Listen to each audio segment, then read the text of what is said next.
It's the International Soccer Preview. We are Soccerphiles Canada.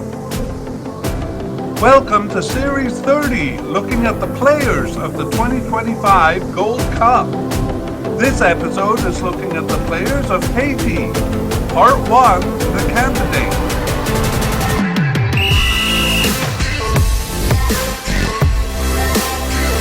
Here we go.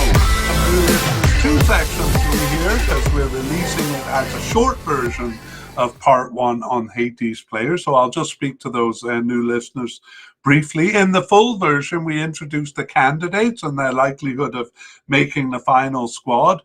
We gave some career information on the main candidates. And so those who are listening to the short version, if you want that full information, you can go back. We're providing a link to the full version in the show notes. I remember what I wanted to say. The other thing we did was justify why we put them at the level that we put them at. That was based mostly on recent participation. Okay, so if you have listened to that, then this is a review summary, but I'll point out to both groups of listeners that we're not concerning ourselves with predicting starters at this point. That'll be our focus in part 2.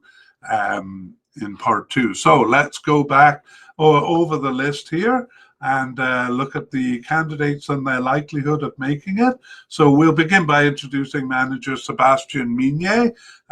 He took over in March of 2024, and we'll consider him a definite candidate. For goalkeepers, we have a definite candidate in Alexander Pierre, and two likely candidates, Johnny Placide and Garrison Innocent, and then one possible candidate, Valendi Odelas. And we won't go into players below that level, possible but unlikely or seemingly off the squad unless there's a reason to, but in this case there isn't. So those are the candidates at goalkeeper level for goalkeeper.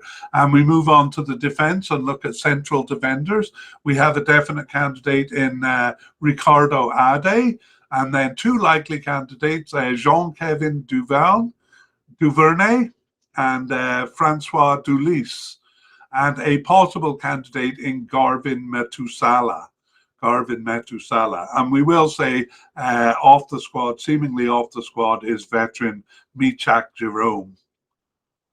At left back position, we have a definite candidate in Duke Lacroix and a likely candidate in Martin Experience. And that's it over there. And on the right side also, we have a definite candidate, Carlins Arcus. No likely candidates there, but two possible candidates, Stéphane Lambise and Wilgens Paugain over in the right back position. And we should say Haiti always uses a four-man back line, at least in the period we're looking at, two central defenders with a right back and a left back. On we go to defensive midfielders, and we put a couple of players in the versatile midfield category, but I'm seeing both of them are seemingly off the squad. We'll just mention one of them because he's a veteran kind of off the squad now, Wild Donald Gourier. So he's been a servant for Haiti for quite a while, but doesn't look like he'll make this tournament. On to defensive midfielders, where there are no definite candidates, but two likely candidates in Leverton Pierre and Carl Sainte, and a possible candidate in Brian Alceus. And for central midfielders, which kind of overlaps with the position of defensive midfielder quite a bit, we have two definite candidates. The first is Danley Jean-Jacques, and the second, Christopher Attis. Christopher Attis' name is in light grey for YouTube watchers because he has not participated in a tournament. Over on the left midfield, actually this is right midfielders. We only have one person to mention. That's Theo Michel, and he came in right at the end, so we're not really sure how likely he is. We put him at the possible level. That's it for right and left midfielders. we go to the attacking midfield, and we had a couple of players we put as versatile attackers. They're coded as forwards, but played in various positions. The first is definite candidate Duckens Nazon, and then we have likely candidate Mikel Cantave, who's not much of a starter, but we think likely to make the squad. Over on the left side of the field, left attackers, we have Papa Picot. We're going to talk about him in the next section because he may not make it to the squad. So they're going to have a problem, really, because he's the only one over here. They'll probably have to use out-of-position players there. In fact, he is out of position because he's coded as a right winger or a right attacker anyway. Over on the right side of the field, we have a player coded as a forward, but we put him here just like we moved Fafa Picot because this is where they've been playing over the period. So we have Lucius Don Deedson as a definite candidate over here, but he's the only one. We have one player seemingly off the squad, but otherwise it'll be out of position players or maybe our versatile attackers like Duckens Nazon. Central attackers, well, they only used it in 5 of their 16 games over the period. And again, it was the versatile Duckens Nazon in, I think, 2 of the 5 times when they used it. And then out of position players, we have no one at the definite, likely, or possible level here. So again, they'd be relying on out-of-position players. We actually had quite a few players coded as forwards that take up these positions. But now we move on to players who have actually been playing as forwards. The first one is Francis Pierrot. He's a definite candidate, Francis Pierrot.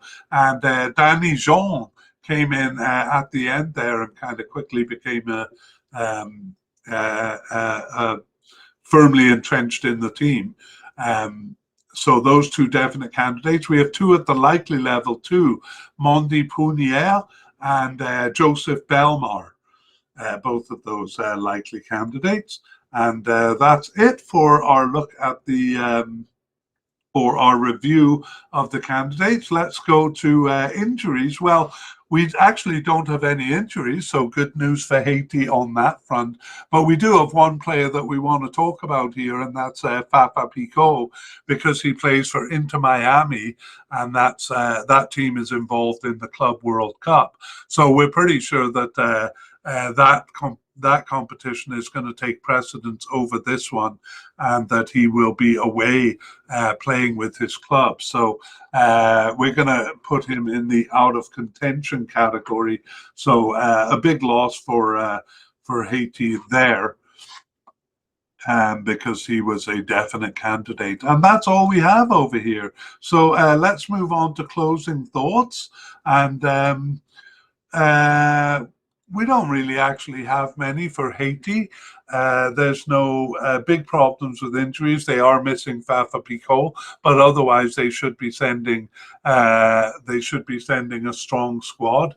And as with many small teams, players will play out of position. So the positions here are a bit of a just a bit of a structure for us here rather than a hard and fast rule. Okay, not great closing thoughts there.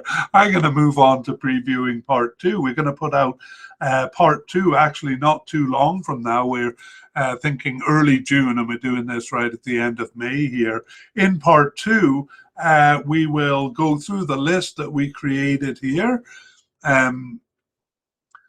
And basically tell you who made it and who didn't. We won't go through all the biographies and stuff again, but what we will do is try to predict the starters. And to help us do that, we'll kind of look at the position and who has been in the position over the recent period since the last Gold Cup. And hopefully that'll help us. If we can, we'll also look at the not friendlies for Haiti, but the 2 warm-up games, which are actually World Cup qualifiers, and that may help us to decide who we think are going to be starters. Anyway, we will talk about any notable non-selections, any surprise inclusions. There's always a couple of players who we thought were off the squad but come back in. Always a couple of new players as well. And finally, we'll update on any injuries. Haiti doesn't have any yet, but maybe there will be some by that time, and if there is, we'll update you on them. Okay, that brings us to the end of part 1 of our look at Haiti players, and we hope that you will join us for part 2, and that'll come out in a week or 2.